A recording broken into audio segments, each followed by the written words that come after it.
श्रोताबंधु साहित्य संस्कृति चिंतन यूट्यूब चैनल को आपण मानकु स्वागत करुछि। श्रीमद् भगवद गीतार कर्मयोग सन्निवेशित गोटे सुंदर पद जहाँकि गीतार सार बोली कहा जाए। कर्म निर्वाधिकारस्ते मा फलेषु कदाचन, अर्थात कर्म रे हमर अधिकार अछि, फल रे अधिकार नहीं। श्रोताबंधु आज आमे श्रीमद् भगवद गीतार तृतीय अध्याय आलोचना करुछि, जार शीर्षक हेउछि कर्मयोग। एहार मूल रचयिता महात्मा गांधीजी एवं एहार अनुवादक हेउछन्ति श्री गोविंद चंद्र मिश्र।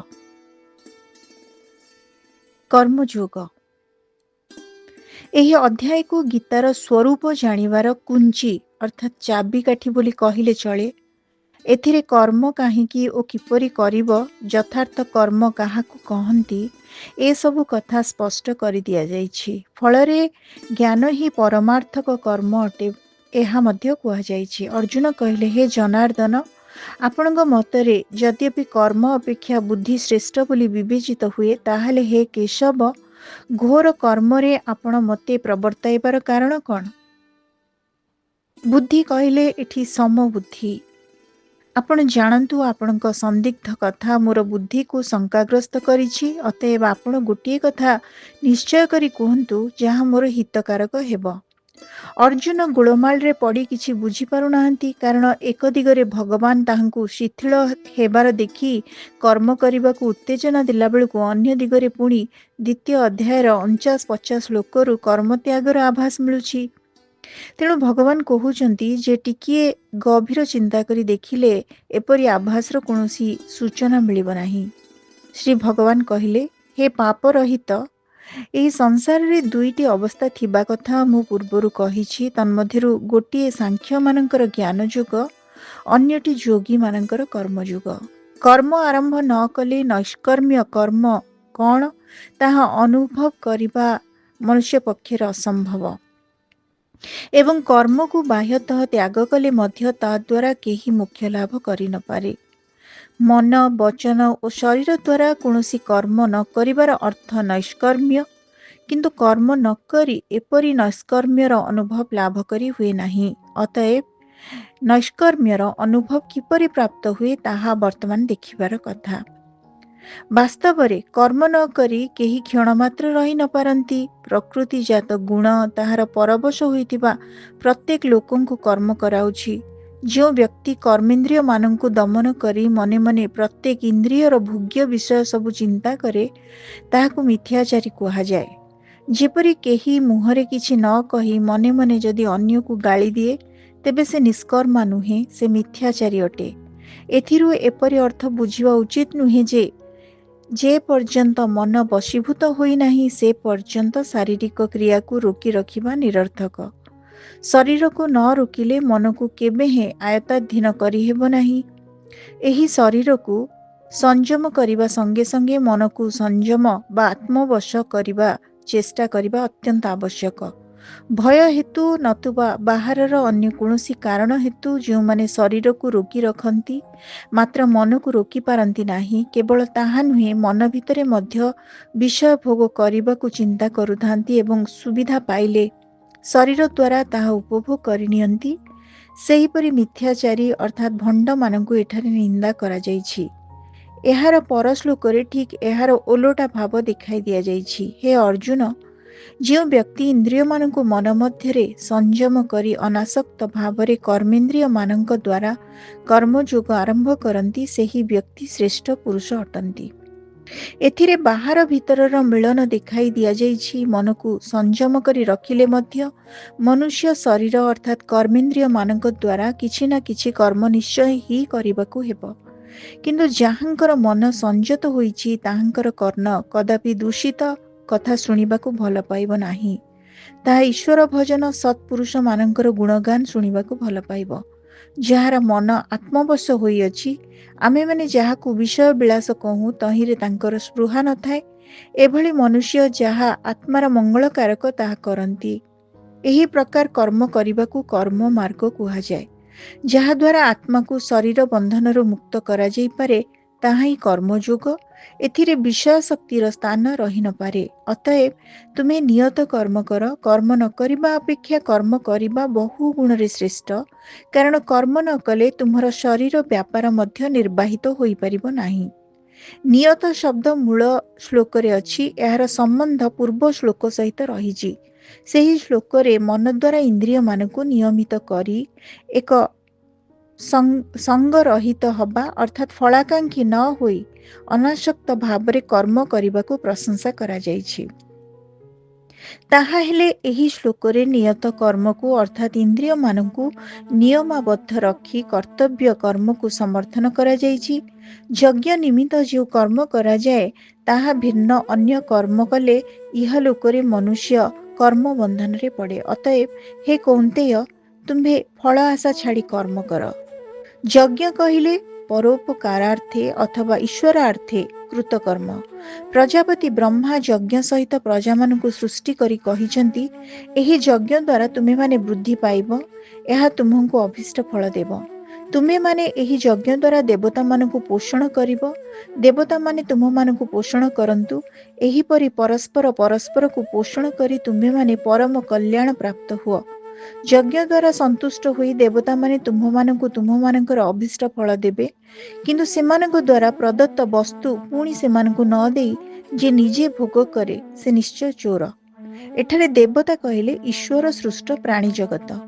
ପ୍ରାଣୀ ଜଗତର ସେବା କରିବା ଦେବ ସେବା ଏବଂ ତାହା ହିଁ ଯଜ୍ଞ। ଯଜ୍ଞର ଅବଶିଷ୍ଟ ପଦାର୍ଥ ଯେଉଁମାନେ ଭକ୍ଷଣ କରନ୍ତି ସେମାନେ ସବୁ ପାପରୁ ମୁକ୍ତ ହୁଅନ୍ତି ଏବଂ ଯେଉଁମାନେ କେବଳ ଆପଣା ନିମିତ୍ତ ପାକ କରନ୍ତି ସେମାନେ ପାପ ଭକ୍ଷଣ କରନ୍ତି। ପ୍ରାଣୀମାନେ ଅନ୍ନରୁ ଜାତ, ବୃଷ୍ଟିରୁ ଅନ୍ନ ଏବଂ ଯଜ୍ଞରୁ ବୃଷ୍ଟି ଜାତ ହୁଏ। ପୁଣି ଏହି ଯଜ୍ଞ କର୍ମରୁ ଜାତ ହୁଏ। ପ୍ରକୃତିରୁ କର୍ମର ଉତ୍ପତ୍ତି ଏବଂ ଅକ୍ଷର ବ୍ରହ୍ମରୁ ପ୍ରକୃତିର ଉତ୍ପତ୍ତି। ଏହିପରି ସର୍ବବ୍ୟାପୀ ବ୍ରହ୍ମ ସର୍ବଦା ଯଜ୍ଞରେ ପ୍ରତିଷ୍ଠିତ ବୋଲି ତୁମେ ଜାଣ। ଏ ପ୍ରକାର ପ୍ରବର୍ତ୍ତିତ କର୍ମଚକ୍ରକୁ ଯେ ଅନୁସରଣ ନ କରେ ସେ ନିଜ ଜୀବନକୁ ପାପରେ ଭାଗୀ କରାଏ ଏବଂ କେବଳ ଇନ୍ଦ୍ରିୟ ସୁଖରେ ଡୁବି ରହେ। ହେ ପାର୍ଥ, ଏପରି ଲୋକ ବଞ୍ଚିବା ବୃଥା।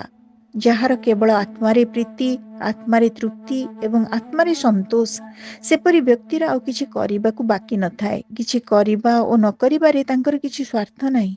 କୌଣସି ପ୍ରୟୋଜନ ସିଦ୍ଧି କରିବା ପାଇଁ ତାକୁ ମଧ୍ୟ ପ୍ରାଣୀମାନଙ୍କ ଉପରେ ନିର୍ଭର କରିବାକୁ ହୁଏ ନାହିଁ। ଅତଏବ ତୁମେ ସଙ୍ଗରହିତ ହୋଇ ନିରନ୍ତର କର୍ତ୍ତବ୍ୟ କର୍ମ କର। କେବଳ ଆସକ୍ତି ଛାଡ଼ି କର୍ମ କରିବା ପୁରୁଷ ମୋକ୍ଷ ପାଆନ୍ତି। ଜନକ ପ୍ରଭୃତି କର୍ମ ଦ୍ୱାରା ହିଁ ପରମ ସିଦ୍ଧି ଲାଭ କରିଥିଲେ। ଲୋକ ଶିକ୍ଷା ପ୍ରତି ଦୃଷ୍ଟି ଦେଇ ମଧ୍ୟ ତୁମର କର୍ମ କରିବା ଉଚିତ। ଉତ୍ତମ ପୁରୁଷମାନେ ଯେପରି ଆଚରଣ କରନ୍ତି ସାଧାରଣ ଲୋକେ ତାହାକୁ ଅନୁକରଣ କରନ୍ତି। ସେମାନେ ଯାହା ଯଥାର୍ଥ ବୋଲି ପ୍ରମାଣ କରନ୍ତି ଇତର ଲୋକେ ତାହା ମାନି ଚଳନ୍ତି। ହେ ପାର୍ଥ, ତିନି ଲୋକରେ କିଛି କରିବାକୁ ମୋର ଆଉ ବାକି ନାହିଁ। ଯାହା ମୁଁ ପାଇବାର ଥିଲା ତାହା ଯେ ନ ପାଇଛି ଏପରି ନୁହେଁ, ତଥାପି ବି ମୁଁ କର୍ମ କରୁଛି। ସୂର୍ଯ୍ୟ, ଚନ୍ଦ୍ର, ପୃଥିବୀ ଆଦି ନିରନ୍ତର ଓ ଆଭ୍ରାନ୍ତ ଗତି ଭଗବାନଙ୍କର କର୍ମର ପରିଚୟ ଦେଉଛି। ଏହି କର୍ମ ମାନସିକ ନୁହେଁ କିନ୍ତୁ ଶାରୀରିକ ଅଟେ। ଈଶ୍ୱର ନିରାକାର ହୋଇ ଶାରୀରିକ କର୍ମ କିପରି କରନ୍ତି ଏଭଳି ପ୍ରଶ୍ନ ତଥା ଆଶଙ୍କା କରିବାର ସ୍ଥାନ ନାହିଁ। କାରଣ ସେ ନିରାକାର ହେଲେ ମଧ୍ୟ ଶରୀରଧାରୀ ପରି କର୍ମ କରୁଥିବାର ଦେଖାଯାଆନ୍ତି। ଏହି କାରଣରୁ ସେ କର୍ମ କଲେ ମଧ୍ୟ ଅକର୍ମୀ ଓ ନିର୍ଲିପ୍ତ ଅଟନ୍ତି। ମନୁଷ୍ୟର ଏତକ ବୁଝିବା ଉଚିତ ଯେ ଯେପରି ଈଶ୍ୱରଙ୍କର ପ୍ରତ୍ୟେକ ବିଭୂତି ଯନ୍ତ୍ର ପରି କର୍ମ କରୁଛି, ସେହିପରି ମନୁଷ୍ୟ ବୁଦ୍ଧି ସହିତ ନିୟମିତ ରୂପେ କର୍ମ କରିବା ଆବଶ୍ୟକ। ଯନ୍ତ୍ରର ଗତିକୁ ଅନାଦର କରି ମନ ଇଚ୍ଛା କାର୍ଯ୍ୟ କରିବାରେ ମନୁଷ୍ୟର ବିଶେଷତ୍ୱ ନଥାଏ, ବରଂ ସେହି ଗତିକୁ ଜ୍ଞାନପୂର୍ବକ ଅନୁକରଣ କରି ସେହିଭଳି କାର୍ଯ୍ୟ କରିବାରେ ତାହାର ବିଶେଷତ୍ୱ ରହିଛି। ନିର୍ଲିପ୍ତ ଭାବରେ ଆସକ୍ତି ଛାଡ଼ି ଯନ୍ତ୍ର ପରି ଯଦି ମନୁଷ୍ୟ କର୍ମ କରେ ତେବେ ଘୋରି ହୋଇ ସେ କ୍ଷୀଣ ହୋଇଯାଏ ନାହିଁ, ବରଂ ମରିବା ପର୍ଯ୍ୟନ୍ତ ସେ ସେହିଭଳି ନୂତନ ହୋଇ ରହିଥାଏ। ଦେହ ଦେହର ନିୟମାନୁସାରେ ନଷ୍ଟ ହୁଏ, କିନ୍ତୁ ଦେହ ଭିତରେ ଥିବା ଆତ୍ମା ଯେପରି ଥିଲା ସେହିପରି ରହେ। ମୁଁ ଯଦି କେବେ ହେଲେ ଅଳସ ଭାଙ୍ଗିବାକୁ ଯେତିକି ସମୟ ଆବଶ୍ୟକ ତେତିକି ସମୟ କର୍ମରେ ପ୍ରବୃତ୍ତ ନ ରହେ, ତେବେ ହେ ପାର୍ଥ, ଲୋକେ ସବୁ ପ୍ରକାରେ ମୋ ଆଚରଣକୁ ଅନୁସରଣ କରିବାକୁ ବସିବେ। ଯଦି ମୁଁ କର୍ମ ନ କରିବି ତେବେ ଏହି ସଂସାର ଭ୍ରଷ୍ଟ ହୋଇଯିବ। ମୁଁ ଅବ୍ୟବସ୍ଥାର ସୃଷ୍ଟିକର୍ତ୍ତା ହୋଇ ଏହି ସଂସାର ନାଶ କରିବି। ହେ ଭାରତ, ସେପରି ଅଜ୍ଞାନ ଲୋକମାନେ ଆସକ୍ତ ହୋଇ କର୍ମ କରନ୍ତି। ଠିକ୍ ସେହି ଭାବରେ କେବଳ ଲୋକ କଲ୍ୟାଣ ନିମିତ୍ତ ଜ୍ଞାନୀମାନେ ଆସକ୍ତି ଶୂନ୍ୟ ହୋଇ କର୍ମ କରିବା ଉଚିତ। କର୍ମରେ ଆସକ୍ତ ଥିବା ଅଜ୍ଞାନ ଲୋକଙ୍କର ବୁଦ୍ଧିକୁ କୌଣସି ପ୍ରକାରେ ବିଚଳିତ କରିବା ଜ୍ଞାନୀ ପୁରୁଷଙ୍କର ଉଚିତ ନୁହେଁ। ଅନାସକ୍ତ ଭାବରେ ସେମାନେ ଏଭଳି ରୀତିରେ କର୍ମ କରିବେ, ତାଙ୍କର ସେହି କର୍ମାଚରଣ ଅଜ୍ଞ ଲୋକଙ୍କ ଭିତରେ କର୍ମ ପ୍ରେରଣା ସୃଷ୍ଟି କରିବ।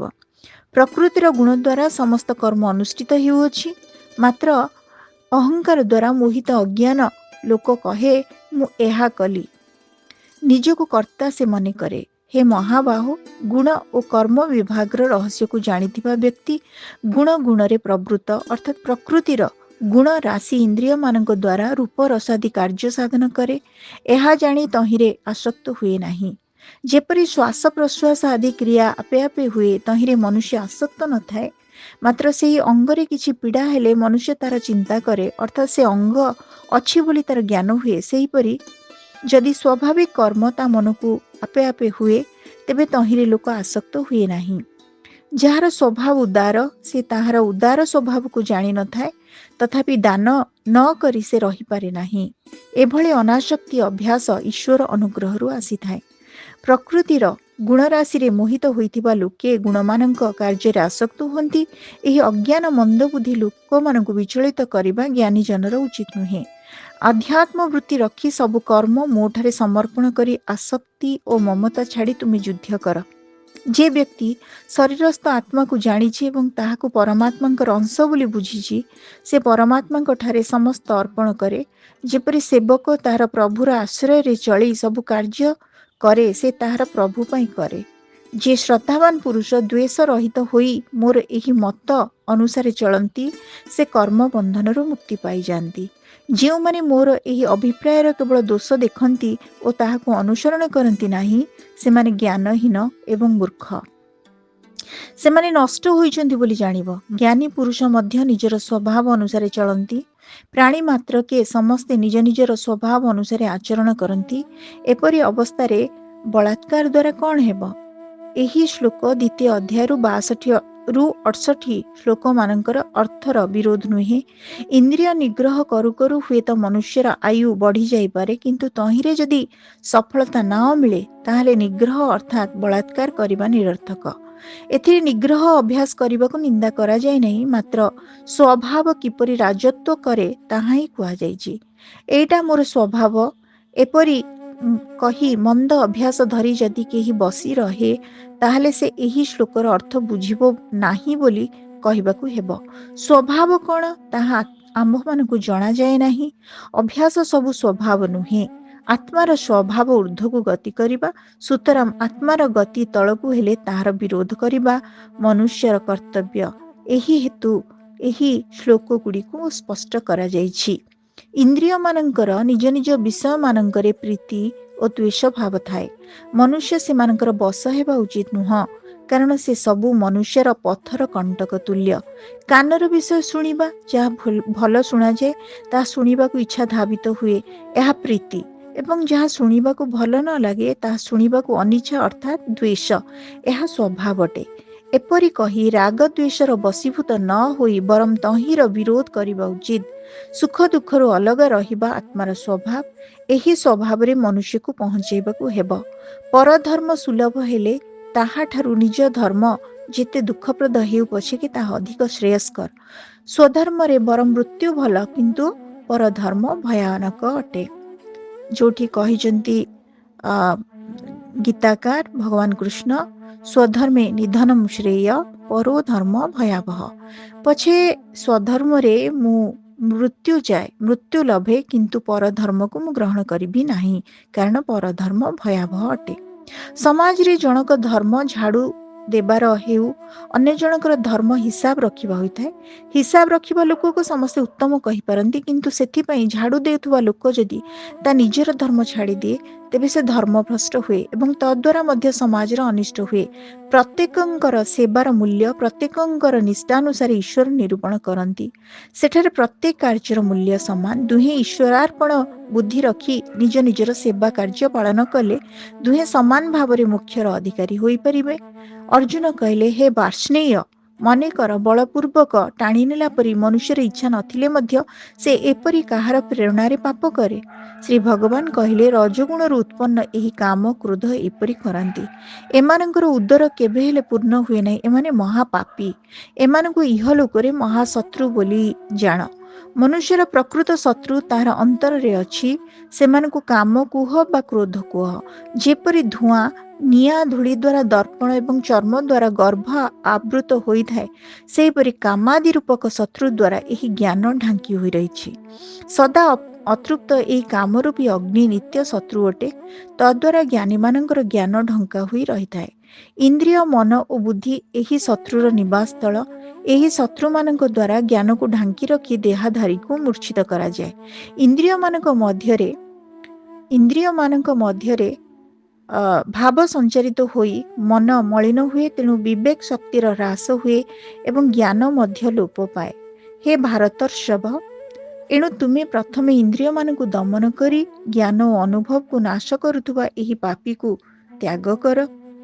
ଇନ୍ଦ୍ରିୟଗଣ ସୂକ୍ଷ୍ମ, ସେମାନଙ୍କଠାରୁ ମନ ଆହୁରି ସୂକ୍ଷ୍ମ, ମନଠାରୁ ବୁଦ୍ଧି ଆହୁରି ସୂକ୍ଷ୍ମ ଏବଂ ଏହି ବୁଦ୍ଧିଠାରୁ ପୁଣି ଯେ ଅଧିକ ସୂକ୍ଷ୍ମ ତାହା ଆତ୍ମା ଅଟନ୍ତି। ଅତଏବ ଇନ୍ଦ୍ରିୟମାନେ ବଶୀଭୂତ ହେଲେ ସୂକ୍ଷ୍ମ ରୂପୀ କାମକୁ ଜାଣିବା ଅତି ସହଜ ହୁଏ। ଏହିପରି ବୁଦ୍ଧିଠାରୁ ଶ୍ରେଷ୍ଠ ଆତ୍ମାକୁ ଚିହ୍ନି ଏବଂ ଆତ୍ମା ଦ୍ୱାରା ମନକୁ ବଶ କରି ହେ ମହାବାହୋ, କାମ ରୂପକ ଦୁର୍ଜୟ ଶତ୍ରୁକୁ ସଂହାର କର। ଯେଉଁ ମନୁଷ୍ୟ ଦେହସ୍ଥିତ ଆତ୍ମାକୁ ଜାଣେ, ମନ ତାହାର ବଶୀଭୂତ ହୁଏ। ଇନ୍ଦ୍ରିୟମାନଙ୍କ ବଶରେ ଆଉ ସେ ରହେ ନାହିଁ। ମନକୁ ଜୟ କଲେ କାମ କ'ଣ କରିପାରେ? ଓಂ ତତ୍ସଦିତି। ଏହିପରି ଶ୍ରୀମଦ୍ ଭଗବତ ଗୀତା ରୂପୀ ଉପନିଷଦ ଅର୍ଥାତ୍ ବ୍ରହ୍ମ ବିଦ୍ୟା ଅନ୍ତର୍ଗତ ଯୋଗଶାସ୍ତ୍ରର ଶ୍ରୀକୃଷ୍ଣାର୍ଜୁନ ସମ୍ବାଦର କର୍ମଯୋଗ ନାମକ ତୃତୀୟ ଅଧ୍ୟାୟର ପରିସମାପ୍ତି ଏଠି ଘଟିଛି। ଓಂ ନମୋ ଭଗବତେ ବାସୁଦେବାୟ।